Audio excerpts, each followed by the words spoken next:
Bum bum bottom bum bum bottom bum bum bottom bum bum bottom bum bum bottom bum bum bottom bum bum bottom bum bum doobie doobie da da da doobie doobie da da da doobie doobie da da da bum bum bottom bum bum doobie doobie da da da doobie doobie da da da doobie doobie da da da bum bum bottom bum bum bottom ba da da ba da da ba da da ba da da ba da da ba da da ba da da ba da da ba da da ba da da ba da da ba ba You are now in session with the Comic Book Couples Counseling Podcast. I'm Lisa Gullickson. Hey, look at that. I'm Brad Gullickson. And each month, we evaluate a different iconic romance within the four-color realm. This episode is a special report.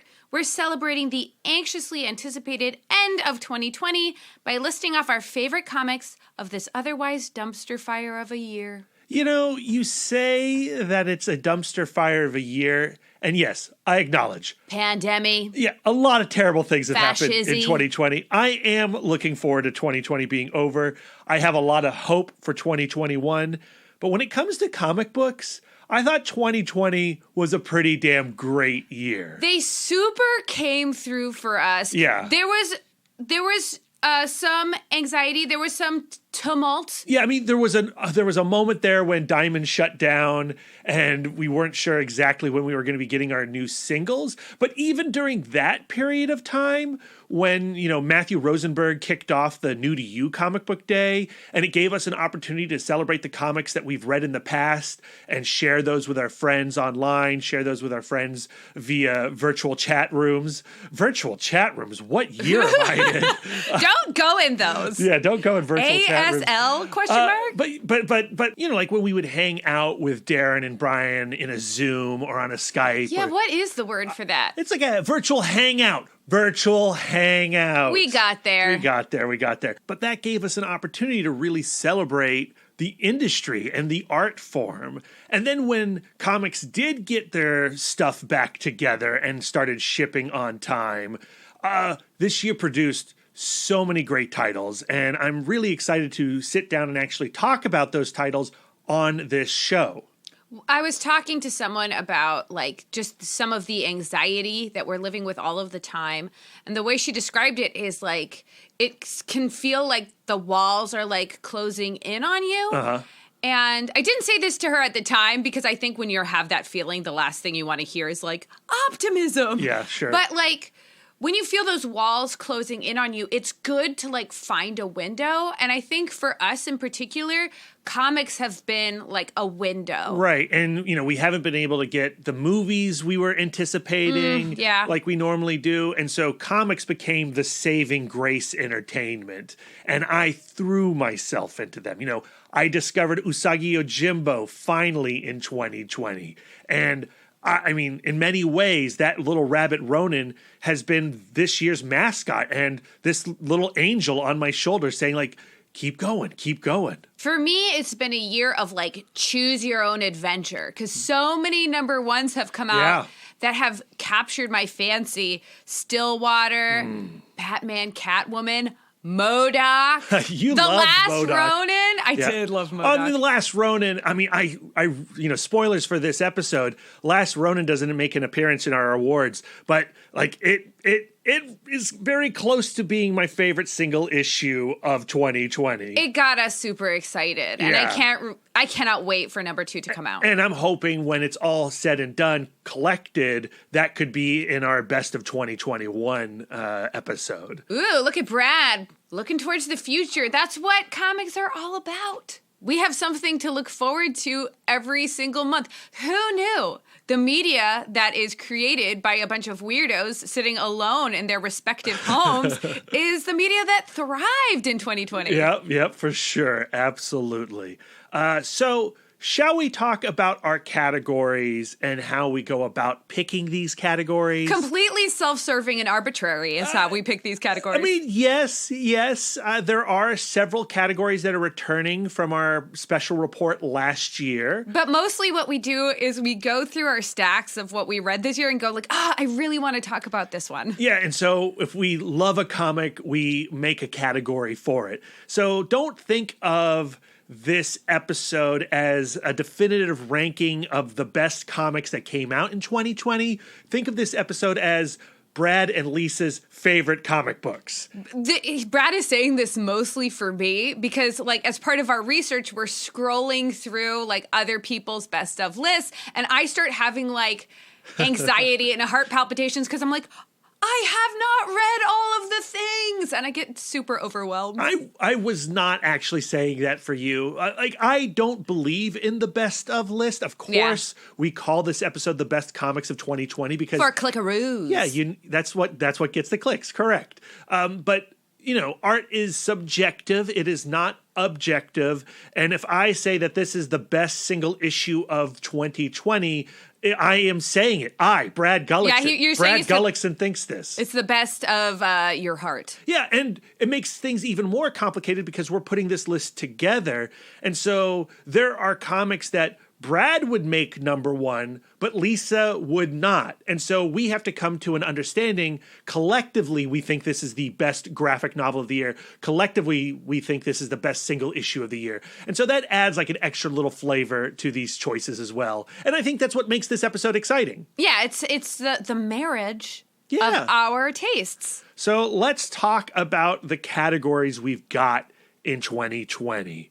We're going to kick things off, and I'll have a timestamp in the show notes so you can jump around if you so choose. Like, jump around. We are going to spoil these titles. So if you don't want to know what goes on in these issues, then you can skip to the timestamp of the next category. Very clever. But here they are. We've got Best Comic Book Movie. Yes, there were comic book movies out this year, maybe not as many as you would like, and we're not including Wonder Woman 1984 because we have not seen it yet. It comes out Christmas Day, and we don't have a screener for it. Sad. Warner Brothers. Sad for Warner Brothers. Yeah, recognize our power. Send us a link. After Best Comic Book Movie, we're going to be talking about Best Bootleg / Best Fan Comic. I'm excited to talk about this one. So am I. Best Young Adult, Best One Shot, Best Ongoing Series, Best Single Issue, and then we're going to close out the episode with Best Collected Comic and Best Original Graphic Novel.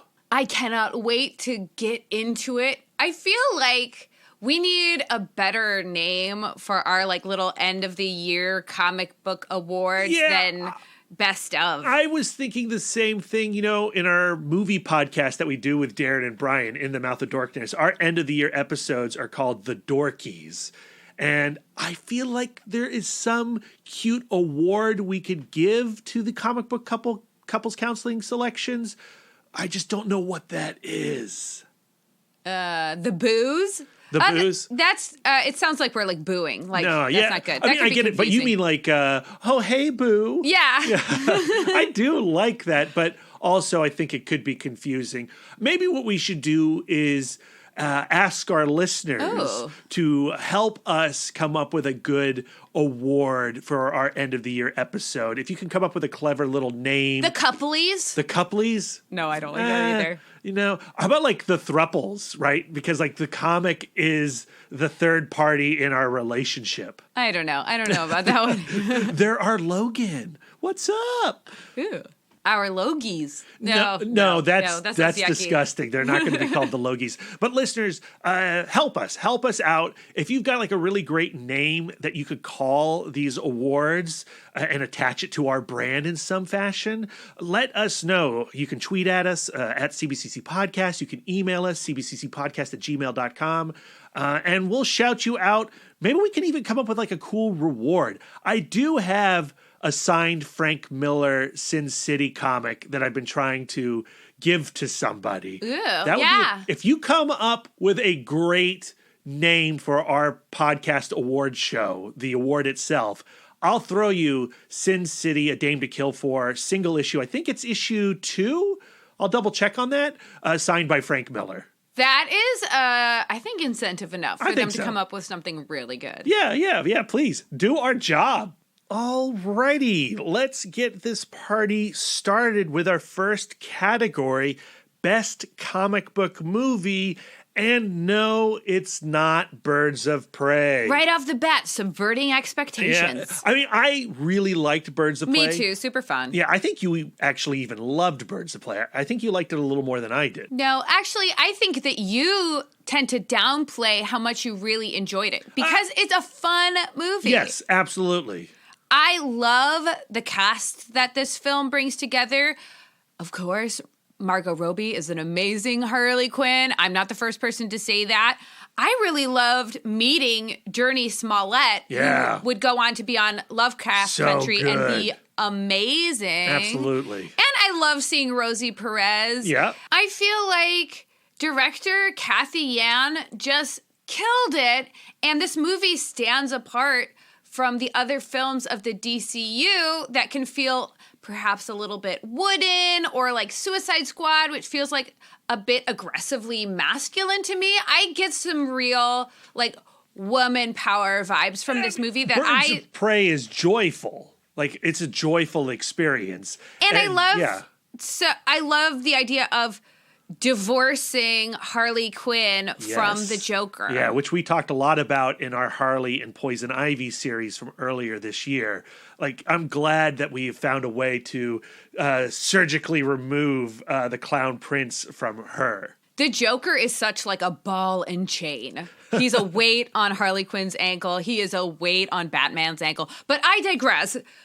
All of that is to say, Birds of Prey was in the running for me. Yeah, good movie, good movie. But tell the people what our actual best comic book movie of 2020 is. This one really surprised me. It's a documentary. The title is Feels Good Man. It's directed by Arthur Jones. It came out on August 28th, is currently available to own and rent digitally, although when it comes out on Blu-ray, I'm probably going to snag that up too, because I also really enjoy the animation that is interspersed throughout this narrative. And that animation comes from Arthur Jones, Jenna Caravello.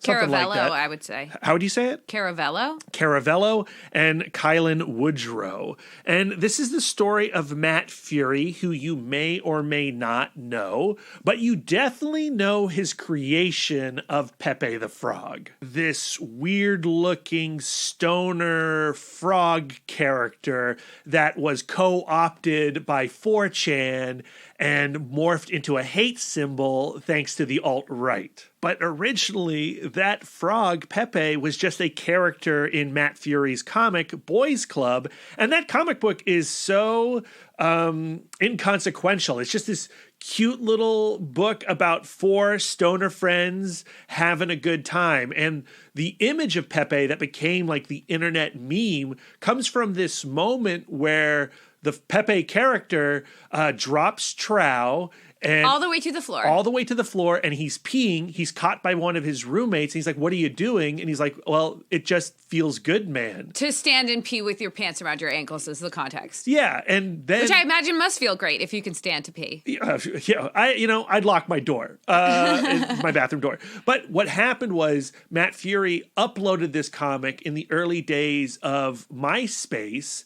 And then once he did that, the internet went wild with his image. And then it just snowballed into the nightmare that is Pepe the Frog, the hate symbol today. At the beginning of the movie, Matt Fury seems like this tragic, like innocent figure where at first the image of Feels Good Man was not like being used to propagate white supremacy. It was like used as like, oh, isn't this like a relatable expression? Like it was originally used by weightlifters who like lift a whole bunch of weights and then they're like, oh, it feels good to have lifted weights, I guess. I don't know what that's man. Like.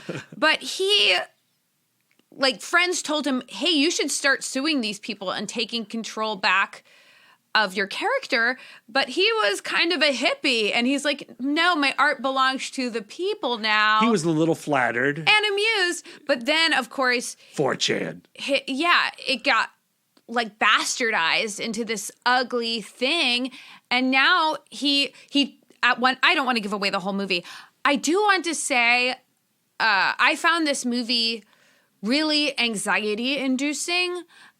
we watched it like first thing in the morning, and I was jangled for the rest of my day because you are confronting head on some of the ugliest armpits of humanity. Yeah, for sure. You do hear interviews with incels. You do hear interviews with white supremacists, and it is horrible and ugly. Though I do say stick to the end. There is kind of a vague pinprick of light at the end of the tunnel. I think there's more than a pinprick. I think there's a lot of hope, and Matt Fury becomes this champion. You know, as you said, he starts off as this innocent, like, oh gosh, what have I gotten myself into? What can I do about this? But then he does take charge. And, you know, maybe that's spoiling it a little bit, but this has also been on the news, you know. So I do feel like when you get to the end of this film, I felt not depressed. I felt hopeful. Activated.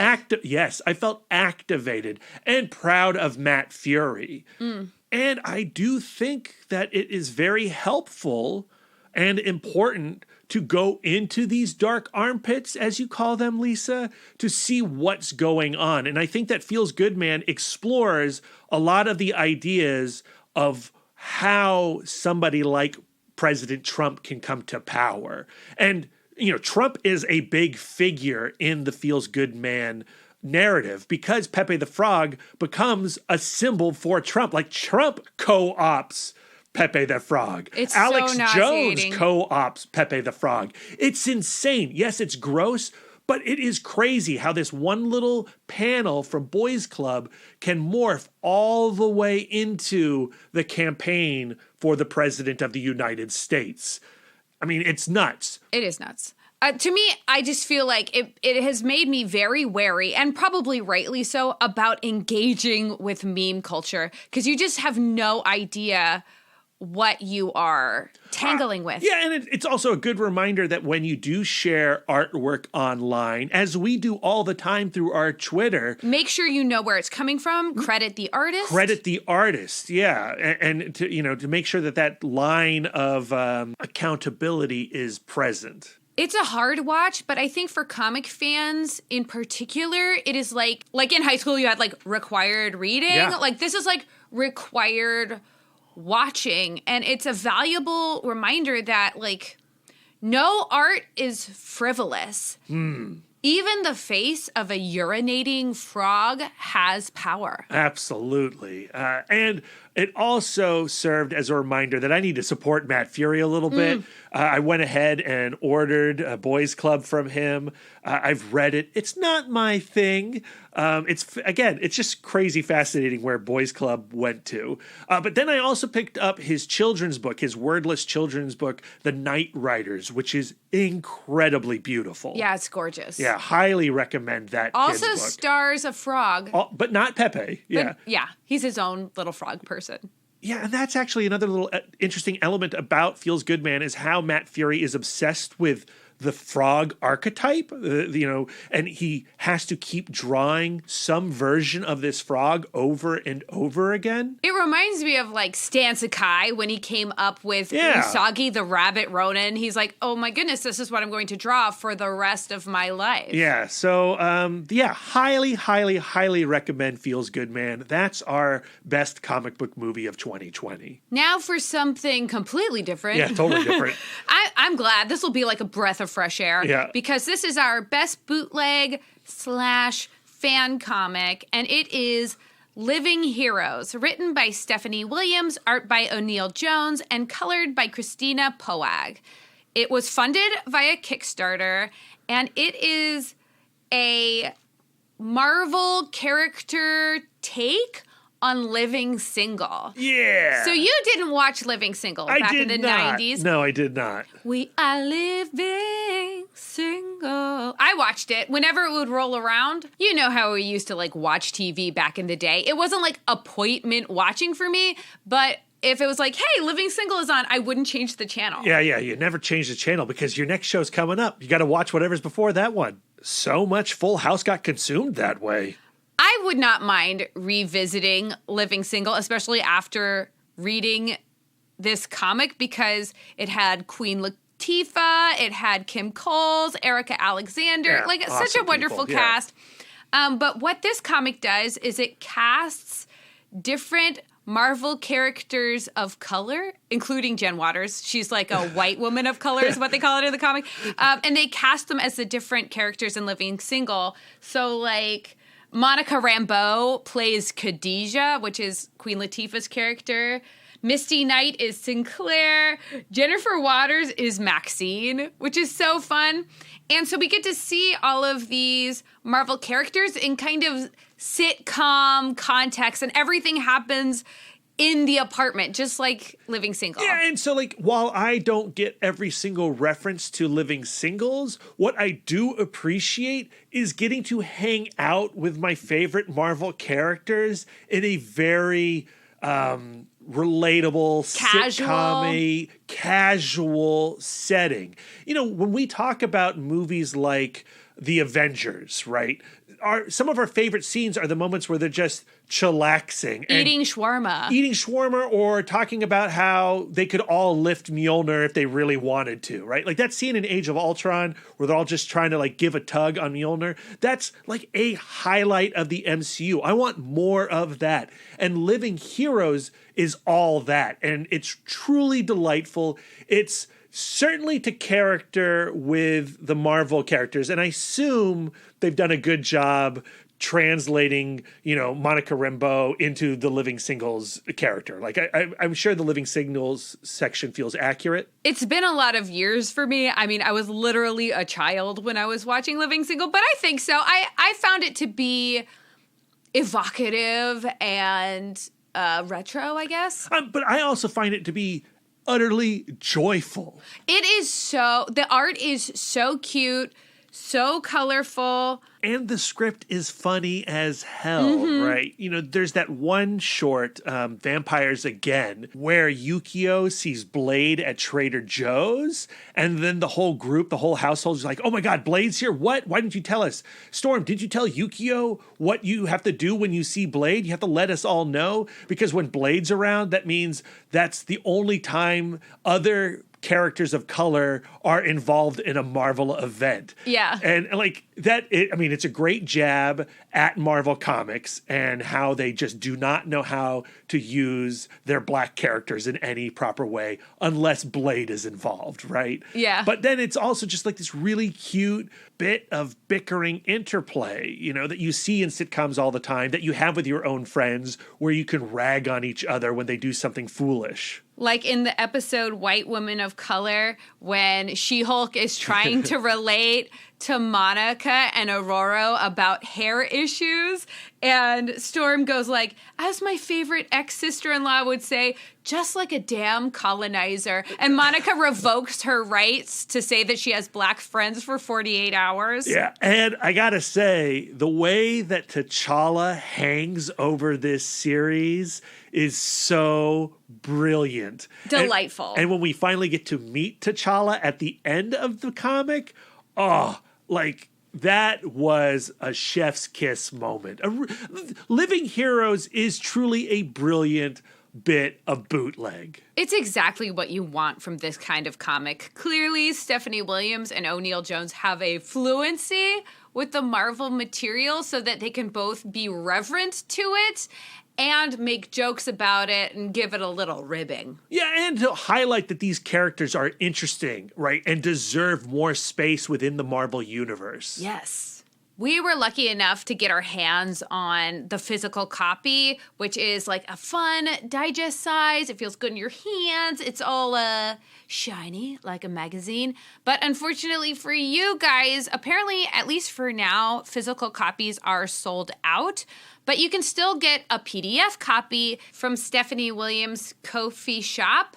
So if you want to find it, and I know you do, it's ko-fi.com/Steph Williams, STEPHWILLIAMS/shop. I would normally put a link in the notes, but if I were to do that, it would spoil the content of this episode, so no link. Listen to Lisa. Hit the 15-second rewind if you missed it the first time. Maybe we should create a link tree so we can have Like, so we don't spoil it in our notes, but still, if you want a link to this shop, you can access it through our notes or something. I can do that. That's a good idea. I'm just making work for you, my love. Thank you. Any hoozle-woozles, there may or may not be a link. She suggests $7 or up to her Ko-fi shop. I mean, well worth it. I love this comic. So, moving on to our next category, Best Young Adult Graphic Novel. So many options to choose from, and I feel like this is the first award where some of our listeners might push back against us, but that's the nature of lists. Again, it's subjective. Don't get defensive, Brad. Where's a Map to the Sun, you're asking? Look, Map to the Sun is great. I found it to be really beautiful. Yeah, and as an artifact, it doesn't really look like any other young adult comic that came out this year. The way it's constructed is incredibly unique. Printed on color paper. But the comic that really hit a nerve and connected with us both on a visceral, emotional level and in a surprising way was Twins. Written by Varian Johnson, illustrated by Shannon Wright, published by Scholastic in October of this year. I'm kind of surprised it connected to you so well, because it's a book about siblinghood, which I have 3 siblings. I have and none. A sister. And so to me, I was just like, it really, I mean, I got all choked up at the end, but you have no siblings. No, I'm alone. But Lisa, as you know, books, art are empathy machines. They allow you to experience life in ways that you have not. That's their great gift. And so here I am being placed into the mind of a twin sibling, struggling with her place in the world as it transitions from elementary school into middle school, a period that I thought I would never want to relive ever again. But because of Johnson and Wright, I have some more empathy for my middle school self and also my nieces and nephews and nibblings. And this was the first comic I read this year where I was like, I can't wait to gift this to Fred or Mars, right? Like, this is something that I want to share with my young relatives. Yeah. But even if you don't have young people in your life, I think we can all identify with the idea of trying to differentiate yourself either from your siblings or your family or your past self, perhaps. And that's what Maureen is going through in Twins. The book opens with the beginning of the school year when Maureen finds out that she doesn't have most of her classes with her sister, Francine, and she feels like she doesn't know how to function independently. And Fran doesn't seem particularly receptive to correcting the schedule so that they can be in classes together. And Fran is too busy anyway getting ready to run for 6th grade class president. Dun, dun, dun. Maureen gets the suggestion from her cadet leader. I guess she does like that in-school ROTC military kind of thing. I don't understand what that is. No, thank you. But her sergeant or whatever suggests that she run for office, perhaps treasurer or secretary, to help boost her confidence. And in a shock of rebelliousness and kind of bitterness at her sister trying to distance them, Maureen decides to run against her sister for class president. And yeah, Francine, not too happy about that. I think one of the things that I really appreciated about Twins is how the scope isn't zeroed in on just the twins. There is a large cast of characters, and how this one decision that Maureen makes in this moment of emotion ripples throughout her friends and family, and getting to see how they react to this is also equally as interesting as what's going on between the twins themselves. Yeah, because Maureen has to learn how to relate to her sister, but also her best friend and her parents and her older brother.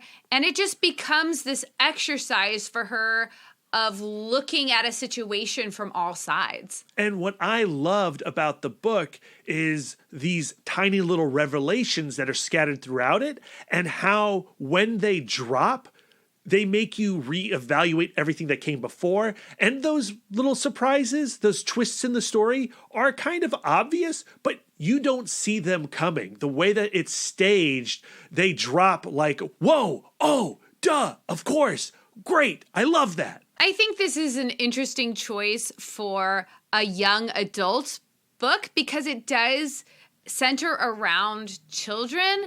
I mean, it's much younger, right? Like, so Bloom is a young adult book.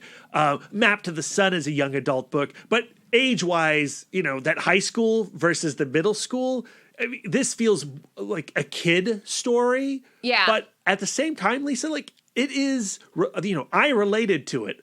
It doesn't feel like it's speaking down to the child at all. And as an adult, it's still thoroughly entertaining. When I read this, it reminds me that I am a Russian nesting doll of my child self and then my middle school self and then my teenage self, then my college self, Yeah, and I just think that this type of story is so rare. It's like those Pixar movies. We recently got to watch Soul, the new Pixar film, and that is a film that is speaking to the adults in the crowd and is able to deliver the entertainment to the children. I wonder if Soul is going to be able to relate to children, because I wonder if the Russian nesting doll works backwards. Like the child is going to relate to the adult. So my Film School Rejects editor, Christopher Campbell, who edited my article on the best animated films of 2020, he has children, and they all watched Soul together as a family. And his first his first response to my article was,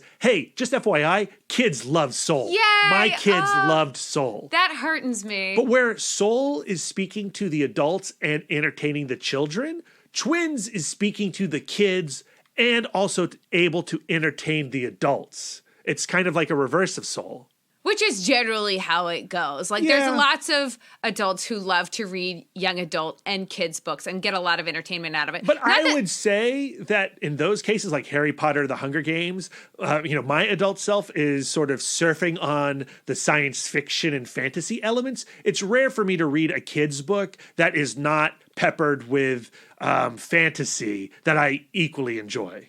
But are you not surfing on the comic book? Like, you wouldn't read this book if it was just like a novel. Okay, fair enough.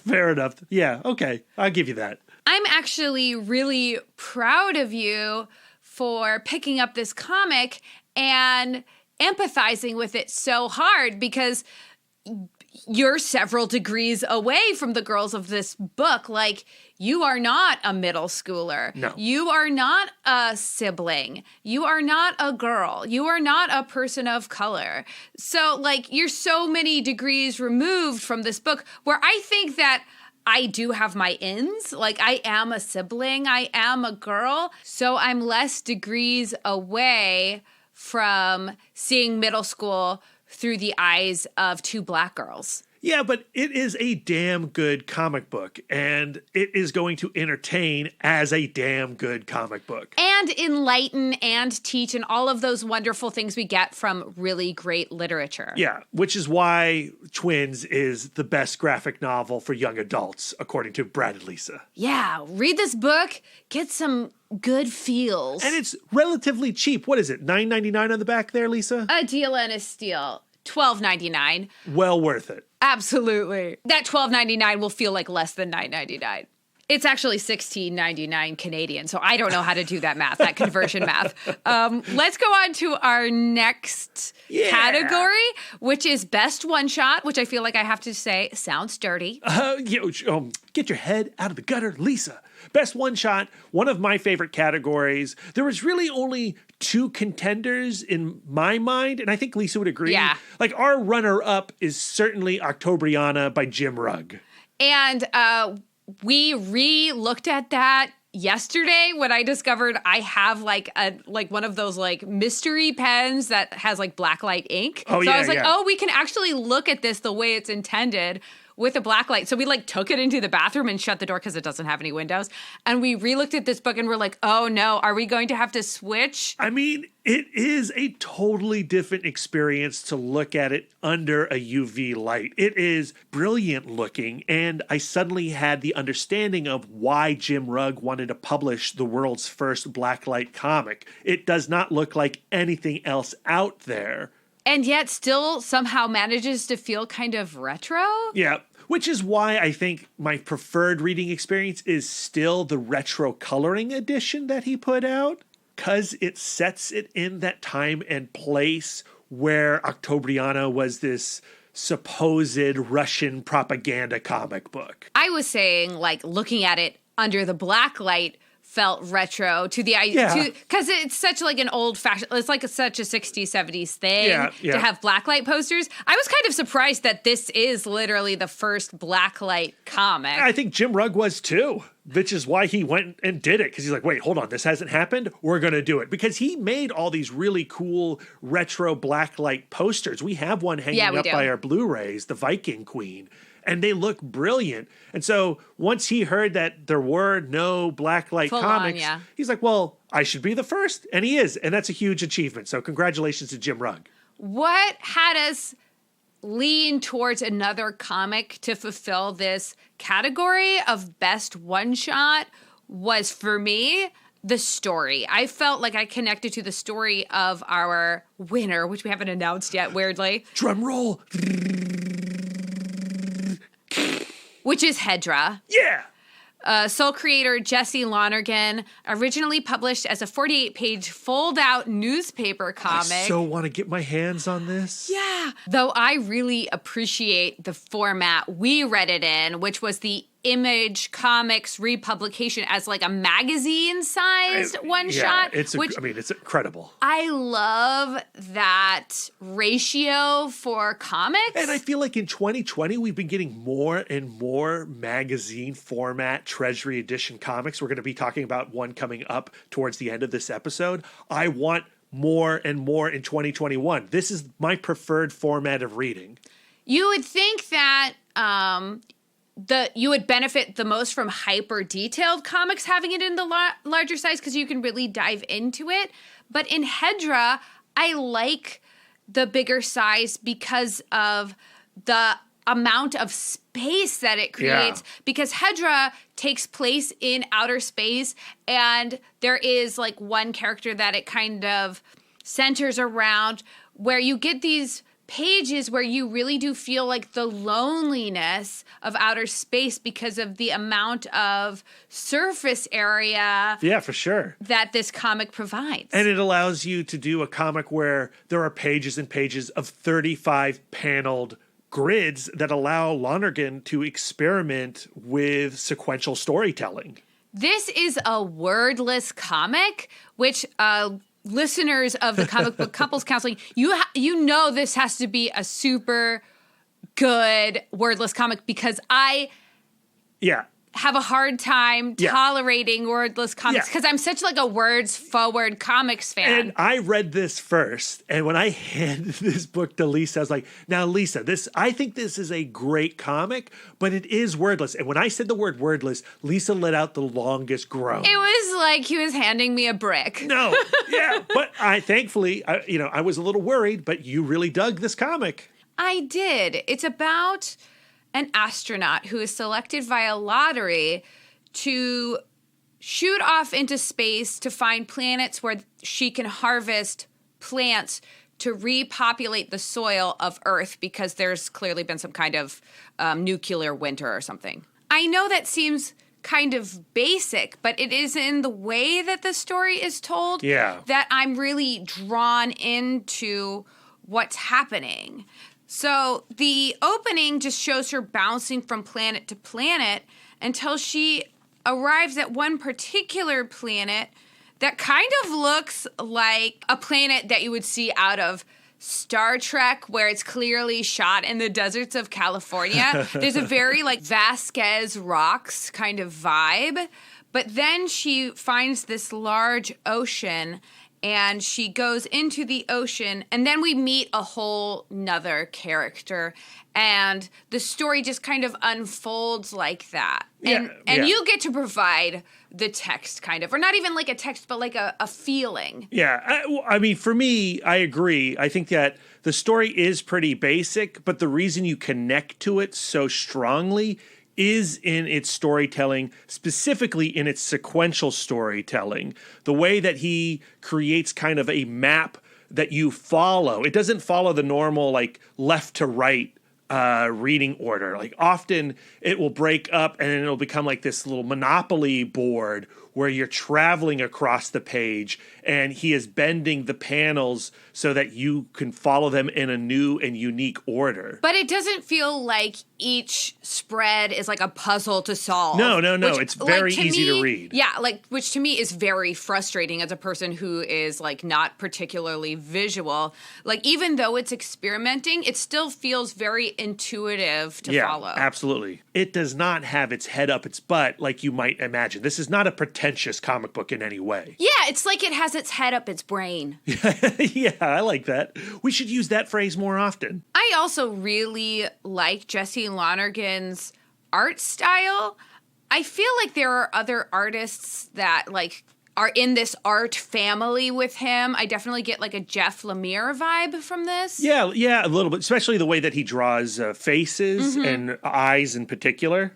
It also reminds me of Stan Sakai in that it works with the balance of blank space and detail. Yeah. Where a lot of the emotionality and atmosphere is balanced by how much detail or patterns he includes in blank spaces. Yeah. I mean, he's relying on reader projection. I think that is certainly happening. But when he does choose to narrow in a focus, like, he's manipulating that projection. Yes, he'll like use a large panel to show you a background, and then when you move to a smaller panel to get into the foreground, he'll just like use a solid color, and so you can just literally fill in the gaps for yourself. The art style also evolves according to location. So, for example, our hero goes to a planet that's made entirely of geometric shapes.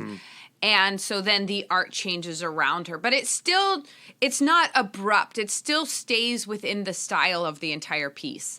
Yeah, like, I get to the end of this comic book, I think it is a fully realized, rich story. It's a one and done. You're good. There is a little tease at a possible future adventure on the very, very last page. And when I say the very last page, I mean the back cover. And I think that's super cool. I would like to see Jesse Lonergan blow this story up into a proper, like, big, thick, 500-page Jeff Lemire Essex County graphic novel. But if he doesn't, we're still satisfied with this story. Yeah. And if you do blow it up into that large of a book, you probably have to shrink the format. And that would lose the size, right? Oh, yeah. Oh, because of how it would feel to, like, I guess if you had a huge volume of this in this side, you'd have to, like, literally lay on your belly to read it, which is sometimes the best way to read a book. Or it will crack your back like some of those absolute editions will do. Absolute editions are for shelves. Like, paperbacks are for reading. Yeah. What bugs me the most about absolute editions is how much art you lose in the crack of the book. Like, I think that if you have an absolute edition size to read, it would practically need to be spiral bound so that it can lay flat. Yeah, and I think there's room for publishers to play with spineless graphic novels. I've seen it with novels here and there where you can just lay the book flat, where the pages are sort of glued together and they miss a spine. There's no hard piece. That is true wizardry. As a person who has had to, like, use, like, opera scores and piano books, like, the book that can lie flat is, like, true magic. Yeah, Marvel and DC really need to invest some money there. But moving on to our next category, which is Best Ongoing Series, and there were a lot of contenders here. I know we have several listeners who really were pushing for Chip Zdarsky's Daredevil.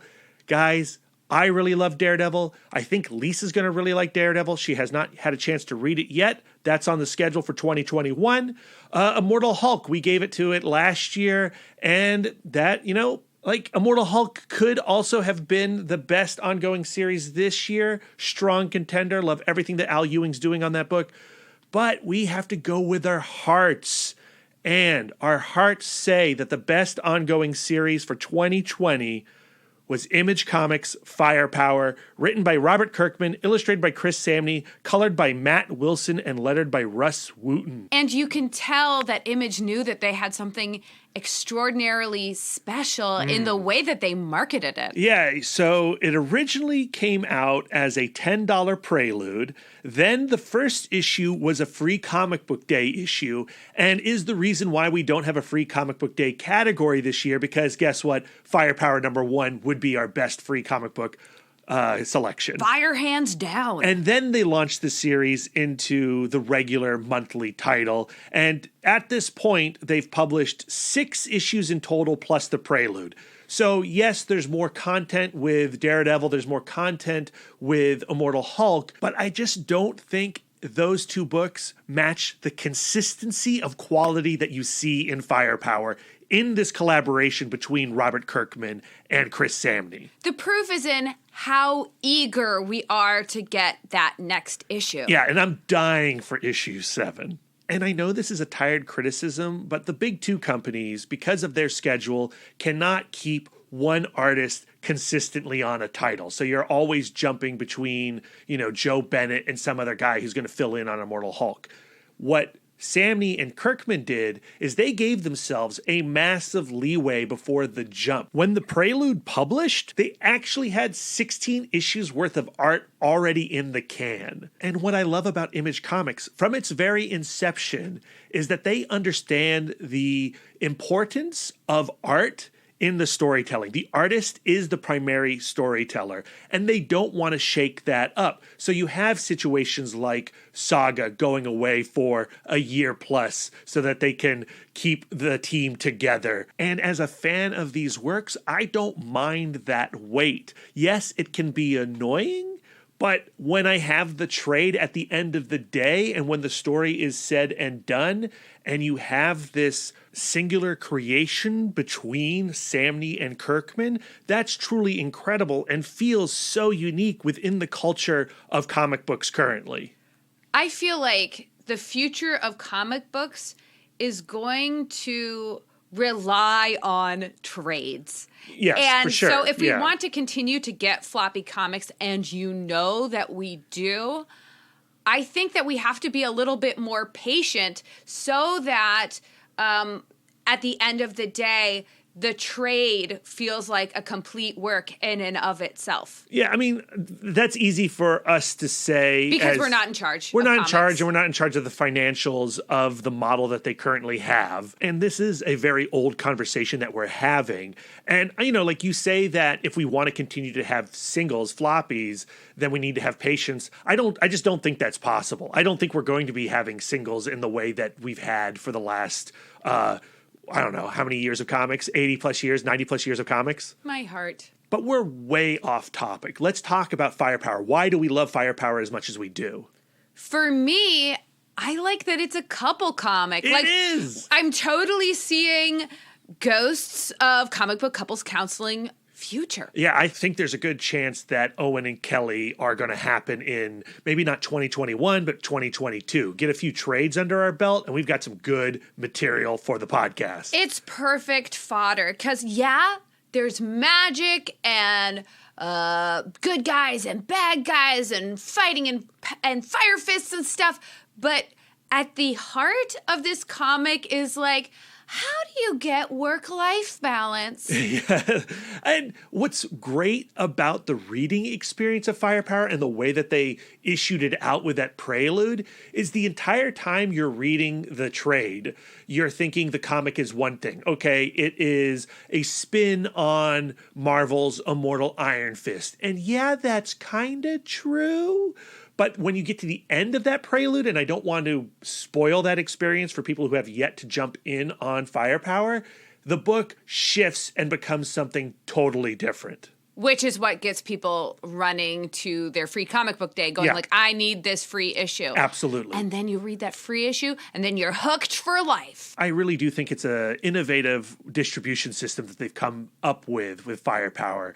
And I'd like to think we'll see more comics taking this format in the future, dropping like a big trade and then giving you the singles month to month. But I think it's more indicative of trades being the primary delivery system of the future of comics. But there I go again, getting more doom and gloom. I just want to highlight Chris Samney one last time before we move on.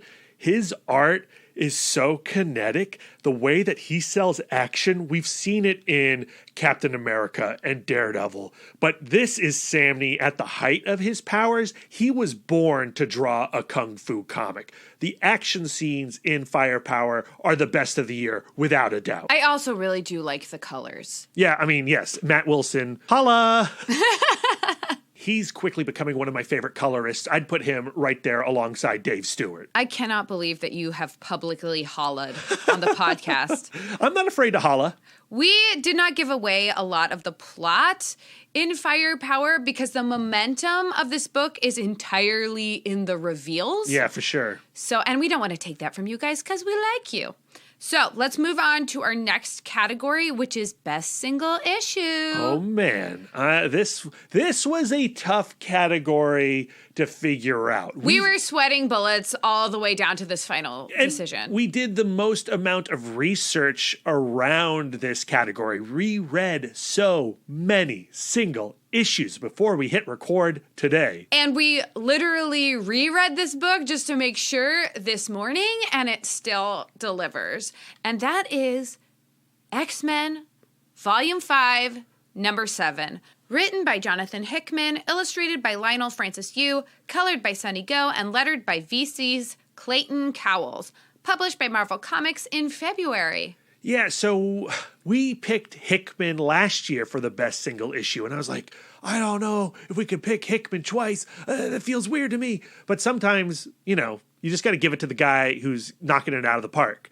Last year, we gave it to House of X number 2 because the revelations there completely reframed the concept of the X-Men going forward.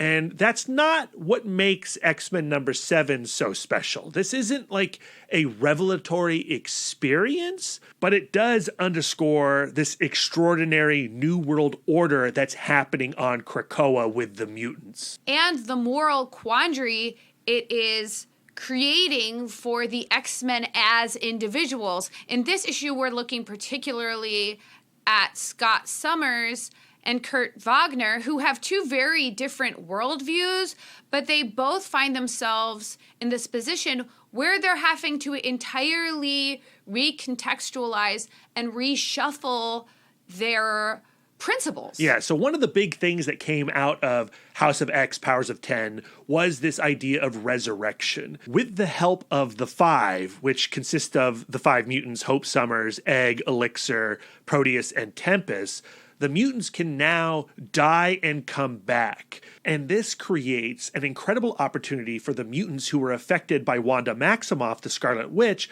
during House of M, when she said, "No more mutants." And you have a character like Melody Guthrie, who once had the power of flight, but then was cursed to live a human's life because of Wanda. She now can be resurrected, meaning she has to die first.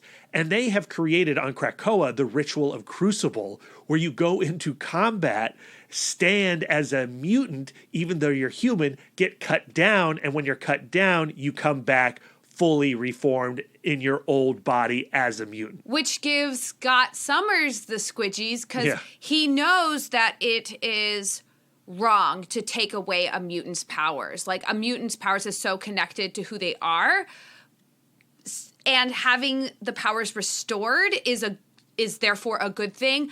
But he's like celebrating death. Like, that's weird. In ritual combat with Apocalypse. That's no good. That can't be okay. I think that this series is really challenging folks like Scott Summers, the old school X-Men fans. What's going on in Krakoa is like, I don't know. Do I like Charles being part of this thing? It's weird. It's uncomfortable. And it's meant to be. And then there is Kurt Wagner, who is Catholic. So he believes in a soul, and like the whole purpose of the soul is to be united with Christ in heaven. So if you die and then are restored, where does that soul go? Does it go back into your restored body? Is it therefore ripped from heaven? Or does it go to heaven, and then we just have this soulless body walking the earth? What does that mean? So it's creating this whole other set of squidgies for Kurt. Which is a set of squidgies he is already experiencing because he himself is resurrected before Krakoa happens. And Scott has just come back to life too. Characters die all the time in comics. It's lost any kind of meaning narratively. And what Hickman is doing here with Resurrection is commenting on that failure of the medium. By giving us Resurrection, he's now adding story, not taking away story. I always think about this interview I saw with Ta-Nehisi Coates that he did at not Politics and Prose, at Phantom Comics in DC when he launched Black Panther. And he said, when you kill a character, you remove story. Now, if you cut off that character's arm, you add story. The character is now having to learn how to function without an arm. Every time an artist draws that character, they have to draw that character without an arm. Every time that writer writes that character, they have to write that character without an arm. They have to confront this missing piece. And once upon a time, that was the case for killing a character in comics. The death of Gwen Stacy, the death of Uncle Ben. But when you kill a character like, say, Galactus, as Donny Cates has just done in Thor, immediately I go, well, Galactus is coming back. He's an IP. We need Galactus. When Galactus is going to be in the Fantastic Four movie, we know Marvel's going to pull Galactus back into the land of the living. So when he dies in Cates' Thor run, I lose a little interest. I shrug a little bit because it's not interesting. It's been done. It won't last. The irony is that the main criticism that Hickman's twist on the X-Men gets is that there's no death, there's no stakes. Yeah. What this single issue is saying is, F you, there are stakes. Yeah, big stakes. What we love about these characters is not their mortality. It is their principles, who we think they are at their very core. That's what, when we see a new writer pick up a character, we say, oh, they better not change this about Scott Summers. Don't mess it up. But when we take their very mortality away from them, that's going to mess it up. He's shaking up what we think is essential about these people that we love. What's at stake is not the characters. What's at stake is us and our interest in these characters. Yeah, I mean, that conversation that Kurt is having about the soul and how it tortures him, and this idea of like, am I me, the guy who's walking around who has died and come back? Am I the original Kurt, or am I something new? That's a concept that has been played around with a little bit here in X-Men, but Hickman is really stretching it out. The comic right now is less about the punchy fighty, although I love Ten of Swords, and I could have picked Ten of Swords, Destruction or Creation as one of the best single issues of this year. But for me, it is these ideas, the philosophies that are being stirred and confronted and challenged and messed up, what's making Hickman's run on X-Men so damn interesting. That question that Kurt is so troubled by is a question that we as a reader should be troubled by. And Hickman is treating these characters as if they are real. What is the logical extrapolation of a Kurt Wagner who no longer believes in the soul? Yeah, and that's something that we do here on this podcast week after week. We take a couple, we take a self-help book, and we marry them, and we try to figure out what's going on inside these people. We treat these characters as people, and I always love it when an artist or a writer takes them with that sincerity. If Kurt Wagner truly believes in the soul, how can he endorse mutant resurrection? Yeah, awesome. I also want to say X-Men number 7 gives me two other things. One is Melody Guthrie, a character I knew nothing about really before this issue, and seeing her stand against Apocalypse, like when she comes up and there's that one panel that Lionel Francis Yu draws where she's got her fists up and her eyes bloody and black, like you're like, this character is interesting. I want to know more about her. She is a badass. Also, the conversation early on between Cyclops and Wolverine. Yes. And how it sort of stokes the fires of, are Scott, Jean, and Logan, are they a throuple? What's going on? I love all of that stuff. I'm on Team Throuple. Same. I like to see Jean Grey eating her cake and having it too. And Logan is totally the cake. Oh my gosh. Yum, yum. All right. Moving on to our second to last category, Best Collected Comic / Miniseries. We've got another repeat from last year. We gave it to Daniel Warren Johnson and Mike Spicer for Murder Falcon, which remains one of my favorite comics of not just last year, but of the decade probably. And guess what? Wonder Woman Dead Earth, their collaboration once again just destroyed me. I cherish this comic. Originally published in a magazine format, Black Label, loving what they're doing, from December of 2019 to October of this year. The hardcover came out almost exactly 1 year after the first issue was published, and it is a beaut.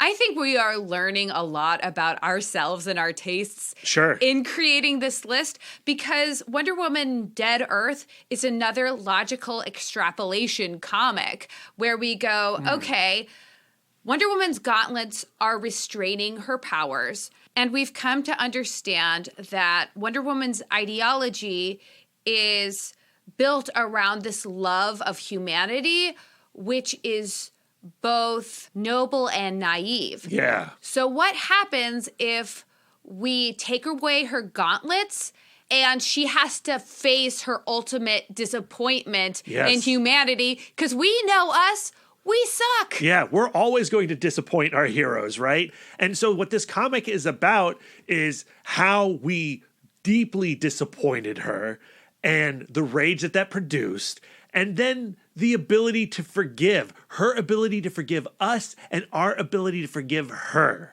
And again, I don't want to spoil too much about the details of that forgiveness and that disappointment. So if you have not read Wonder Woman Dead Earth, please do so now, because I just don't want to ruin that experience at all.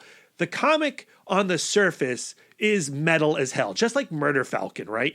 But also just like Murder Falcon, beneath that metal as hell aesthetic is a emotional core that is so resonant and powerful and timely and gut-wrenching and hopeful. But yeah, in a year that also produced death metal from Scott Snyder and Greg Capullo, Wonder Woman Dead Earth way out metals death metal. Like, this is the most metal comic of the year, and it's also one of the most emotionally satisfying comics of the year. There's one moment in particular that I would love to point to as like the perfect example, but I don't want to spoil it. No, don't spoil it. Don't spoil it. I know which one you're talking about, though. Daniel Warren Johnson's art is like the perfect manifestation of the contradictions in the plot, because it is both ugly and beautiful. Like, if you zoom in on one panel of Wonder Woman's face, you're kind of like, ugh. But then you'll turn the page and you'll take in a splash page as a whole, and it is gorgeous. I mean, we have to talk about Wonder Woman's appearance in this, her physicality, her physique. Like, she does not look like any other representation of Wonder Woman that we've seen in DC Comics. She is a true Amazon, and we see the weight of her history in her face. Like, she's hard. She is hard, but she is also sorrowful, right? There's so much sorrow in her expressions throughout this book. And like, I just think it's something that Daniel Warren Johnson is a master of. He can be badass and just squishy. I do think this book will certainly rub certain fans the wrong way. I think if you adore Clark Kent and Superman, you might go like, this is not how it would play out for this guy. We cannot give this comic to Darren, for example. We can't give it to Darren. And I also think like Batman fans might have some issues with it. But I think that where Batman is found at the beginning of this comic and also the end of this comic is the most Batman thing. But what makes this take on the heroes our jam is we have a tendency to fixate on our heroes' broken parts. Yeah. Because that's where we relate to them. We relate to them through their failure. Yeah, and as a Elseworlds type tale, sort of like Usagi Yojimbo Senso, which we just covered, this is an imaginary idea of what their future might be. You can read this and go like, well, no, this is not how it's going to go for Wonder Woman. Or you can go, yeah, this is 1,000% how it's going to go for Wonder Woman. If her perspective on humanity never changes. Yeah, but also, like, at the end of the day, it doesn't really matter. You got to take this story on its own face value. If you just look at Dead Earth as having a beginning and an end, and you take it out of continuity, which is what a lot of the Black Label comics are doing, this is a whole piece, and it works just as is. You can enjoy Dead Earth, and you can enjoy all the other Wonder Woman stories out there. But that just caters to our particular comics philosophy of like, we're always building our own canon. Yeah, but I also think that comic book fans as a whole have been trained to react that way. I mean, this is how you react to The Dark Knight Returns. This is how you react to Superman Red Son. You just experience that as a theoretical thing and you enjoy it. And then you either toss it aside or it becomes part of your heart canon. And for me, Dead Earth is going to be one of the premier Wonder Woman comics. I think it's one of the best ones I've read so far in my experience with the character. And I think it has helped define or redefine my idea of Diana. And it doesn't require any kind of deep Wonder Woman knowledge. No. Like, it completely hinges on the fact that, like, Diana chose to be a hero for humanity through her meeting and love of Steve Trevor. Yeah. I mean, I think it's clear to me that Daniel Warren Johnson did not do a lot of deep research into all the versions of Diana, of Wonder Woman across DC continuity. He takes his idea, his very basic idea, which is an idea that you probably could see and extrapolate from the DCEU or the Linda Carter series, and he builds from that. Yeah, Steve Trevor, Truth Lasso, that's all you need to know. Paradise Island, you're done. You're good. There isn't even a flying, like, invisible ship. No ship. Spoilers, no ship. But there is a Pegasus. Oh, yeah! But word of warning, this is an apocalypse story. Bad things happen to that Pegasus. It's metal AF, though. It sure is. All right, Lisa, it's time to wrap this up with the last category, Best Original Graphic Novel. I think next to single issue, this was not necessarily the hardest choice for us to make, but one where we had many options, right? We could have gone with Dracula, Mother Effer by Alex DeCampi and Erica Henderson. We could have gone with two Sean Phillips and Ed Brubaker comics. We could have gone with Pulp, or we could have gone with Reckless, which just dropped this week and is excellent. But no, for us, there was only one choice, and it was an easy choice because when we read it, we were deeply, madly, truly in love. Okay, folks, you can stop shouting it at your podcast playing machine because the answer is Jack Kirby, The Epic Life of the King of Comics by special guest and friend of the pod, Tom Scioli, published in July of this year. Do you think Tom Scioli ever thinks of us? I can promise you, Lisa, that he does not. Aww. Certainly not as much as we think of him. Tom Scioli has had an incredible 2020, right?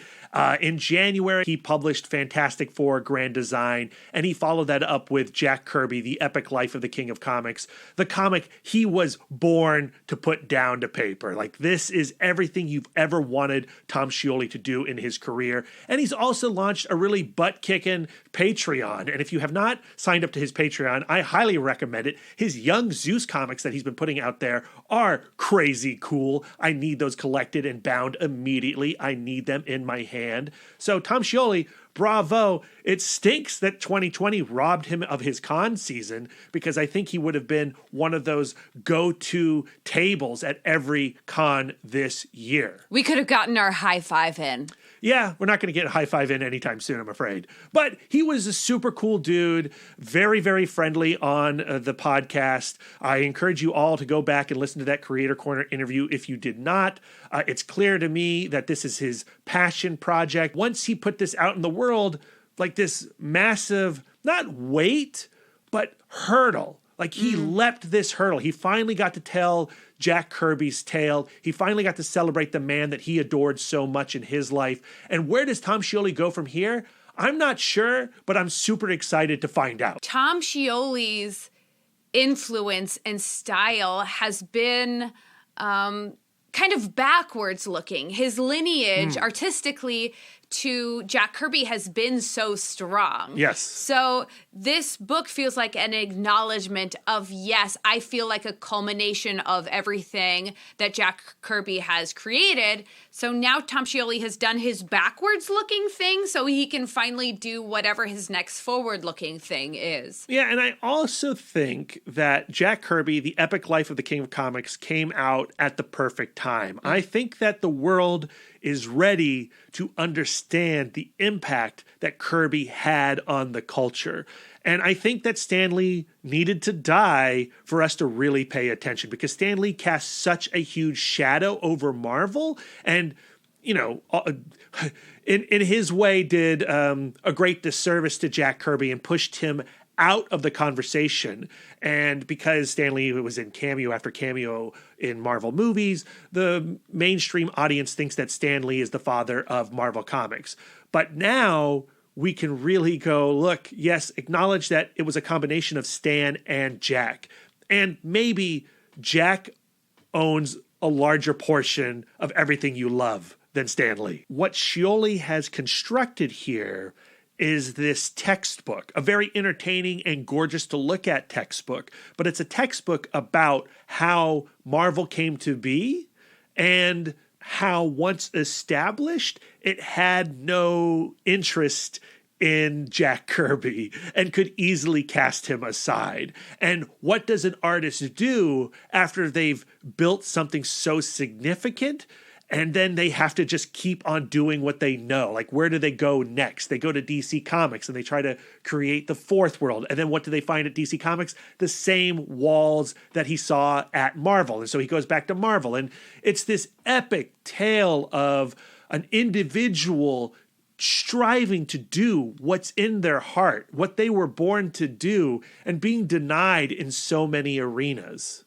Jack Kirby kept repeatedly finding himself being treated like a cog in the machine, and he kept on like fighting, like going like, guess what, guys? I am the machine. Yeah. And so what you get here at the end of the day is a celebration of this man who gave us all these things, giving him the spotlight he truly deserves. And the result is both a tragedy and a triumph. All of us Marvel fan children have been riding high on all of these recent Marvel announcements by Feige and Disney. So many movies, so many shows. And what this book reminds us is that the religion that is the Marvel Universe is built on the backs of martyrs like Jack Kirby. And same with DC, like Bill Finger was also a martyr. Yeah, go watch Batman and Bill, another excellent comic book documentary. I wish that there was a way for us to go back and appreciate these people in their time. Yes, but we can appreciate those in our time now. There are people fighting the good fight like Jack Kirby within this industry today. There are still, well, they're becoming fewer and fewer, but there are still contemporaries of Jack Kirby who were treated like cogs. People like Ramona Fradon. Yeah, and she is still doing commissions. You can reach out. You can find her online and order yourself a commission. Give her some love. There are also the trailblazing women of the Marvel bullpen, like Louise Simonson and Ann Nocenti. Heck yeah. Because of what we've learned about Jack Kirby and from Jack Kirby, we are now way more cognizant of the team of people behind each of our single issues. Yeah, and creators have learned to take control of their creations. Look at what Stan Sakai does with Usagi Yojimbo. Look at Image Comics itself. Look at Robert Kirkman. Like, these are people that saw what went down with Jack Kirby, learned the hard lessons, and they're fighting the good fight in his name in a lot of ways. The story that Tom Scioli tells in the pages of the epic life of the King of Comics is one that is information dense, like an encyclopedia, but it is all laid out in a very strong and compelling thesis statement. And it's gorgeous. Like, Tom Scioli is having a lot of fun with the characters in this book. I mean, his design of Kirby himself with those big blue eyes, he's very cartoony. Like, I think that's an ingenious move and adds this level of energy to the story that would be missing if you went for a more realistic approach to the facial features of Jack Kirby. Because Jack Kirby is both the historical figure and the metaphor. Yes. This is not an autobiography. It is a biography. It is a bunch of stories that Scioli has cobbled together to make sense as one piece. He didn't interview Kirby. He's creating a myth here. He's making Kirby as mythic as the characters Kirby made. Kirby's penchant for world creating was like a superpower, and like the Silver Surfer, those superpowers do come at a price. You said something interesting off mic when we were talking about this book, that it is like a history that we will return to over and over. It's a text that we will reread when we want to dip back into the well of Kirby or the well of Marvel. Like when you want to appreciate Marvel Comics, like after you've watched an MCU movie, after you've watched Avengers Endgame, following it up with Jack Kirby, The Epic Life of King of Comics only feels right. Yeah, it's like a favorite Christmas movie. It like renews the spirit of comics. Yeah, I think that's a pretty good place to end this episode. What do you think, Lisa? Do you think all our listeners will be happy with our choices? Of course not. Of course not. I know comic book fans. They're going to have oversights, discrepancies. I don't know. Like, I have certainly been perusing various best of lists, and several of the titles that we've highlighted on this episode do appear on a lot of those lists. I think we have some unique, very Brad and Lisa picks here as well, but I don't think there's anything offensive. The Daredevil guys, I'm sorry. We see you and love you and recognize that that comic is great, but it's just not firepower to us. The Gullickson Heart wants what the Gullickson Heart wants. And we've already established this is not a best of, like, definitive. Yeah, this is favorites. The faves, our personal faves. But we do always want to keep the conversation going. Yeah, so hit us up with what you would pick in these categories. I want to hear your favorite single issue. I want to hear your favorite fan comic. Especially fan comics. I love fan comics. We're hungry for Rex at all times. All times. And I am looking forward to 2021. There's some good stuff out there on the horizon. A Daniel Warren Johnson, Beta Ray Bill solo comic? I'm here for it. My mind is melting. One of my all-time favorite characters matched with one of my all-time favorite creators. And I like to think that we had some part or some connection to the marrying of Daniel Warren Johnson and Beta Ray Bill. Like The Secret? Like we put that out into the world? Well, if you remember, if you go back and listen to our interview with Eric and Steven over at Four Color Fantasies, they were putting together that charity auction to benefit the Winchester Literary Society, and they got Daniel Warren Johnson to do a sketch cover. And what did Daniel Warren Johnson do on that sketch cover? This gorgeous widescreen presentation of Beta Ray Bill. That's right. Oh, so he was already thinking of us. It's the power of attraction. I mean, it's science now. He was probably already in the process of making this Beta Ray Bill comic. But then he listened to our podcast, heard how excited we were, and he's like, I think I'm gonna make this a thing. That's what I'm pretending to believe. Okay, so, and then we got DC Future State. I'm excited about that in the next few months. And over at Fantagraphics, Barry Windsor Smith's Monsters is finally being published after 35 years. Lots of good comics on the horizon. There are lots of reasons to be super optimistic for 2021. And I'm incredibly excited for our next slate of couples that we'll be covering that year. We've got some big couples we haven't touched yet, right? Lois and Clark, Reed and Sue, Yeah, we're going to be touching some couples. And I think we're due for a return to the X-Men. Yeah, that's how we always start our year. We call it X-Men-Annuary. Yeah. We don't call it that, but in January, we generally do an X-Men We should, yeah, because the podcast launched with Scott Summers and Jean Grey. That's right. And then this year, launched with Remy and Rogue. And that's still our most popular episode of 2020, that first Rogue and Remy episode. Oh, we were so young then. What we didn't know. Yeah, I wish we could go back there. No, I don't wish we go back. We're going forward. 2021 is going to be such a better year than 2020. I am confident in that. Yes, in comic books, in podcasting, in all things. Yeah. So, Brad, is this our last episode of 2020? No, we've got one more coming down the pike. I do think we are going to jump into an X-Men couple. We have not decided yet what the first X-Men couple of 2021 will be. Don't be shy. Give us your suggesties. Yeah, if you've learned anything this episode, we want Rex from you guys. So give us the X couple you want to see us cover next.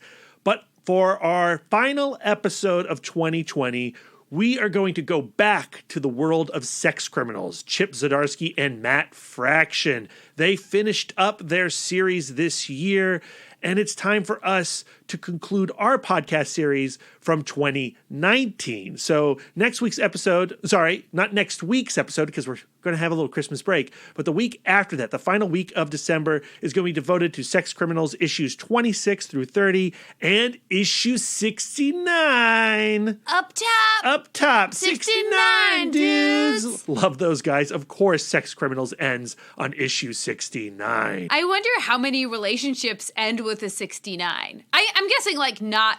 You're never going to open with a 69. I think 69 is like a level you achieve. It's like a boss level. I think it's something that you move through. You go hey, look, I'm fun and adventurous. And no more of that. We've done that. Now that is checked off. We're checking boxes. Let's try some other things. Checking boxes. Oh my goodness. Lisa, we got to get out of here. Where can our listeners send their words of affirmation to you this week? That is so sweet. I am always accepting words of affirmation at Sidewalk Siren on Instagram and Twitter. If you have words of affirmation for our logo, you can send them to Aaron Prescott at A Cool Hand Fluke. And if you have some words of affirmation for our radical banner art, send them over to at Karen_Xmen fan.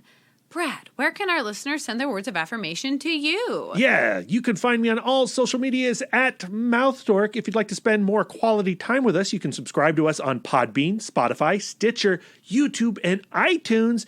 If you'd like to get exclusive, you can join our Patreon, where you'll get more content, including weekly bonus episodes.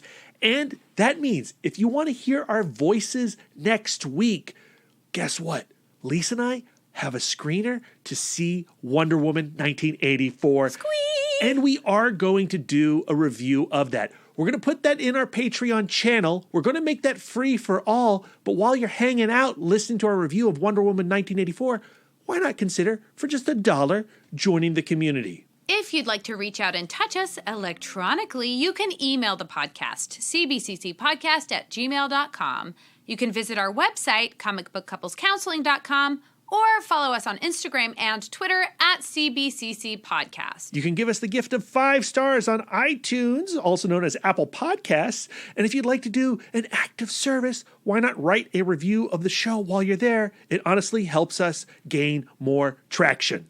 We are fluent and receptive in all 5 love languages. It really warms our hearts and helps the pod. So until next time, keep your love tank full. And your psychic rapport open. Lisa, do you have a song for us? Can you send us out on a song? No? You got nothing? I can do something. Give me a second. Oh, Wolverine, how shiny are your claws? Oh, Wolverine, how shiny are your claws? You clearly are Canadian.